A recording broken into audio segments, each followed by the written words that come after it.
Hello divine souls, आप कैसे हो। मुझे उम्मीद है आप सब खुश होंगे, अपनी अपनी जर्नी को बहुत अच्छे से चला रहे होंगे, निभा रहे होंगे। यूनिवर्स की ढेर सारी ब्लेसिंग आप सभी को मिल रही होगी।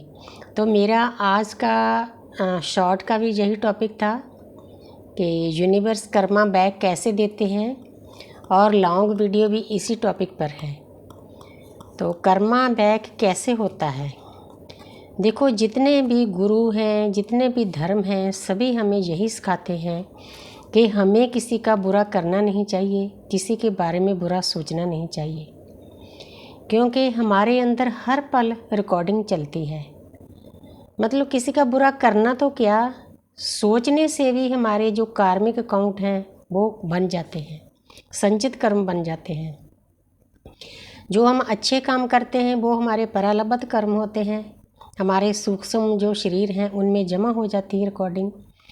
तो जो हम बुरे कर्म करते हैं वो भी जमा होते रहते हैं। तो इसीलिए किसी भी इंसान को किसी के साथ बुरा करना तो क्या, किसी के बारे में बुरा सोचना भी नहीं चाहिए। आपने इस बात पर बहुत अच्छे से ध्यान देना चाहिए।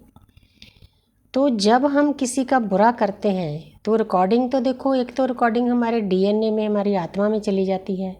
दूसरी रिकॉर्डिंग स्पेस में, जो हमारी लाइब्रेरी है, पुराने ज़मानों में चित्रगुप्त कहते थे, हर वक्त कैमरा लगा रहता है यूनिवर्स का, तो वहाँ रिकॉर्डिंग होती है। हर एक पर्सन के नाम की बुक्स होती है वहाँ लाइब्रेरी में, आकाशिक रिकॉर्डिंग में। तो आपको इन चीज़ों से बचना चाहिए।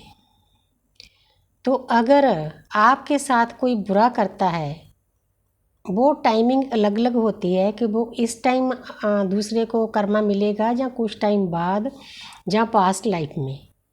लेकिन मैं जितना बताना चाहती हूँ अपनी लाइफ के बारे में, मतलब मैंने पता नहीं कितना बुरा किया होगा। हर एक इंसान गलतियाँ करता है, मैंने भी बहुत की होंगी। तो मैं अपनी गलतियों के लिए माफ़ी मांगती हूँ यूनिवर्स से, क्योंकि 5 तत्वों का शरीर है, जो तत्व हावी होता है इंसान वही गलतियाँ करता है, हर एक करता है। लेकिन जो दूसरे के बारे में बुरा सोचते हैं, बुरा करते हैं, उनका बहुत बुरा परमात्मा कर देता है। मतलब मेरी अपनी लाइफ में मेरे अपने एक्सपीरियंस है। मतलब मुझे, मेरे हस्बैंड की जब डेथ हुई तो मुझे मतलब मारने तक की प्लानिंग शुरू हो गई थी। जिन लोगों ने की मारने की प्लानिंग, मुझे पता चल जाता था, क्योंकि यूनिवर्स के तरीके होते हैं ना कहीं से पता करने के। तो मतलब कुछ टाइम बाद जिसने प्लानिंग की थी उसकी डेथ हो गई। उसमें मैं कुछ नहीं किया, सामने वाले ने मेरे साथ बुरा किया, यूनिवर्स ने कर्मा बैक दिया। तो उसके बाद मतलब मेरे साथ इतना बुरा सलूक किया गया। जो कसूर मैंने नहीं किया था उनकी सज़ा भी मेरे साथ की। जहाँ तक मेरा बच्चा छोटा था, बिना बाप के बच्चे थे मेरे, उन पर मतलब इतने इल्ज़ाम लगाए गए, 307 के पर्चे तक के बना दिए गए 12-13 साल के मेरे बच्चे के ऊपर। बहुत दर्द सहा है मैंने, लेकिन परमात्मा ने मेरी सुनी है। जिन्होंने मुझे दर्द दिया उनको बैक फिर दर्द मिला। हालांकि मैं अब समझती हूँ कि उनके साथ मेरा कोई कर्मा था, वो मैंने क्लियर करना था। हमें घर से निकलना पड़ा। मेरे पेरेंट्स बहुत रोते चिल्लाते थे, बेचारे डरते थे। मैं तो स्ट्रांग हूँ, लेकिन मेरी मदर बहुत सॉफ्ट थी अंदर से। फादर मेरे स्ट्रांग थे, मैं अपने फादर के ऊपर गई हूँ। तो उनको भी मतलब किसी न किसी तरह कर्मा मिला। तो तीसरा मेरे साथ क्या हुआ कि मुझे ऐसी स्थिति कर दी, जैसे एक जगह मैंने स्टोरी सुनी थी कि कोई विडो लेडी थी, वो मेहनत करके खाती थी, घर घर में काम करती थी। मतलब गांव के लोग इतने बुरे थे, मतलब जब वो घर से आती थी ना, मतलब उसके कपड़ों पर से जो आटा लगा होता था वो भी नीचे गिरा देते थे कि इसको खाने को, चाटने को कोई चीज़ मिल ना जाए। तो उस गांव के साथ क्या किया हुआ परमात्मा ने किया, वो सारा गांव उजड़ गया। एक न्यासरा औरत के ऊपर इतने जुल्म करने ये कोई अच्छी बात नहीं। आप सभी को इन बातों को समझ लेना चाहिए कि हर पल रिकॉर्डिंग चलती है। तो वो पूरा मतलब गांव के ऊपर ना ईंट बट्टे, ऊपर परमात्मा से पत्थर गिरे उस गांव के ऊपर। बहुत पुरानी बात है, स्टोरी है, रियल स्टोरी है। वो गांव ही ख़त्म हो गया। जिस गांव में किसी न्यासरा को आसरा नहीं मिलता तो परमात्मा ने उस गांव को ही ख़त्म कर दिया है। तो वैसे ही मुझे मतलब कि मैं नाम तो किसी का लेना नहीं चाहती, मुझे बिना वजह बिना कसूर मेरे घर पर रातों को पत्थर मारे जाते थे।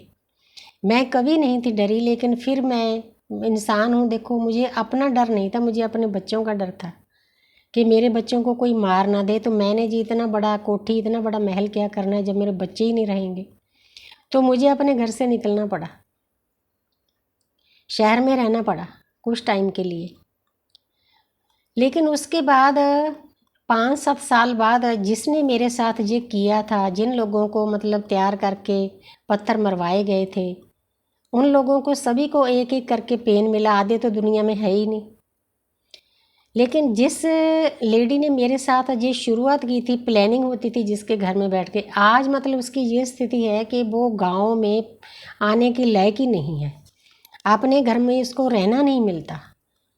लेकिन मैं उसके लिए फिर भी मतलब तरस खाती हूँ कि ठीक है परमात्मा, मैंने तो दुख झेल लिया लेकिन उसके साथ ऐसा मत करो। लेकिन यूनिवर्स करती है, कर्मा बैक होता है। जिन जिन लोगों ने मेरे ऊपर इल्ज़ाम लगाए थे, अब वो लोग इसी स्थिति से विचर रहे हैं। इसीलिए मैंने अपनी स्टोरी इसीलिए बताई कि हम जब किसी के साथ बुरा करते हैं तो उसका कर्मा लौट कर आता ही आता है, कर्मा बैकफायर होता है। अब हमारी ट्विन फ्लेम जर्नी है, जो हमारे डिवाइन मस्कुलिन हैं, हालांकि वो हमारे टीचर हैं, मास्टर हैं, लेकिन वो ईगोस्टिक होते हैं। मस्कुलिन एनर्जी वैसी ईगो से भरी होती है।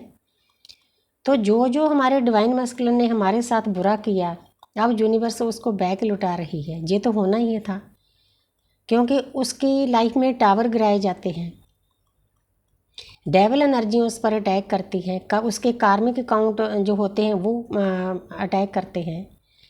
तो आपने कभी भी किसी के साथ बुरा करना तो क्या, बुरा सोचना भी नहीं है। आप टैरो कार्ड रीडिंग के द्वारा देखोगे तो कितना उन लोगों को पेन मिला है, उनकी आत्मा लहूलुहान हुई है, वो सैड हैं, उदास हैं, डिप्रेशन में गए हैं। तो इसीलिए कर्मा बैक तो होता ही होता है। आपने बस ये सोचना है, कोशिश करें ज़्यादा से ज़्यादा अपनी लाइफ में कि किसी के भी साथ बुरा ना करें। करना तो क्या, सोचें भी ना। हमारी अवेकनिंग परमात्मा ने ऐसे नहीं कराई। परमात्मा को पता है कि ये जो सोल्स हैं अंदर से प्योर है, इनके साथ दुनिया वालों ने बहुत बुरा किया है। इसीलिए परमात्मा ने इस लाइफ में हमें ये गिफ्ट दिया है, हमारी अवेकनिंग कराई है।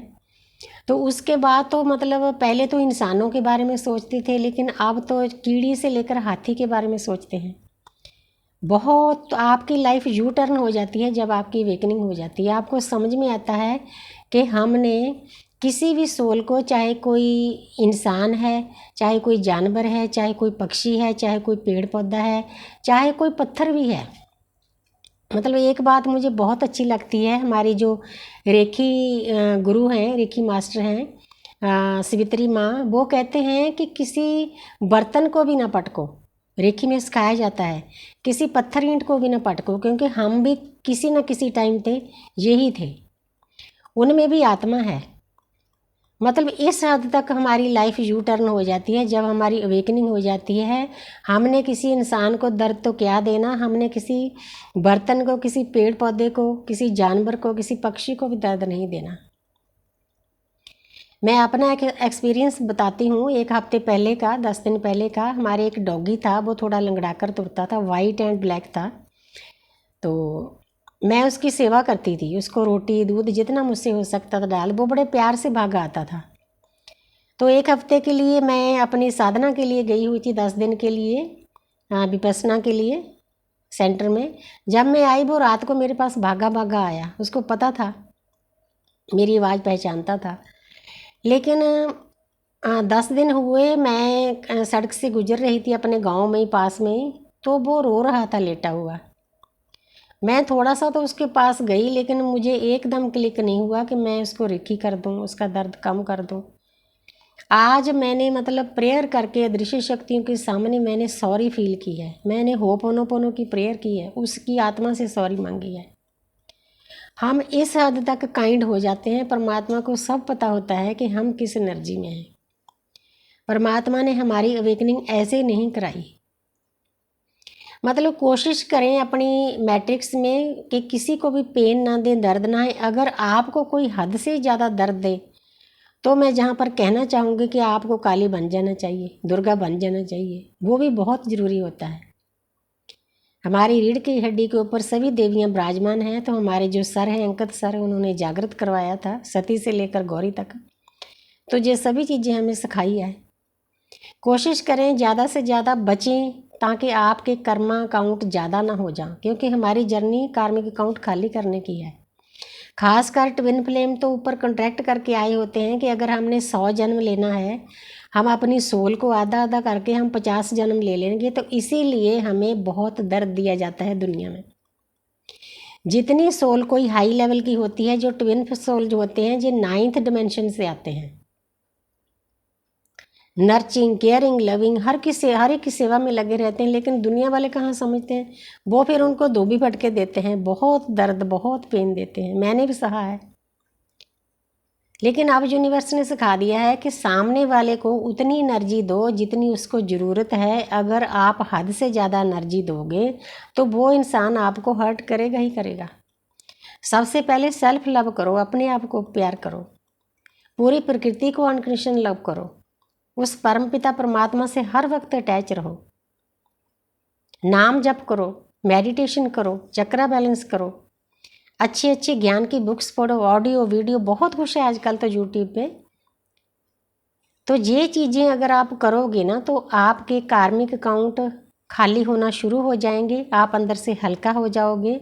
जितनी देर हमारे कार्मिक अकाउंट खाली नहीं होते उतनी देर हम एनलाइटमेंट में नहीं जा सकते, उस परमपिता परमात्मा की एनर्जी में मर्ज नहीं हो सकते। हमारी साधना भी ट्विन फ्लेम की बहुत पेनफुल है, बहुत दर्द है इसमें, लेकिन हमें सहना है। अब हमें वो दर्द भी अच्छा लगता है, भी ठीक है, यूनिवर्स ठीक है, दृश्य शक्ति, इस दर्द के पीछे का भी राज हमें पता है। जितना दर्द ज़्यादा मिलेगा उतना हम परमात्मा के नज़दीक जाएंगे। इस लोक में रह के परलोक में जाने का रास्ता है। परलोक से जो देवी देवता है उनके साथ जुड़ गए, पूरी टीम होती है देवी देवता की, हमारे हर वक्त आसपास होती है। मुझे हर वक्त एहसास होता है, मैं अपनी दृश्य शक्तियों पर अपने आप से भी ज़्यादा भरोसा करती हूँ। अगर मुझे कोई पेन मिलता है, दर्द मिलता है, कोई रिश्ता मुझसे दूर चला गया, कोई रूठ गया, किसी ने मुझे ब्लॉक कर दिया, तो मुझे फिर अंदर से आवाज़ आती है, फिर ठीक है दृश्य शक्तियों, इसके पीछे का भी कोई राज अच्छा है।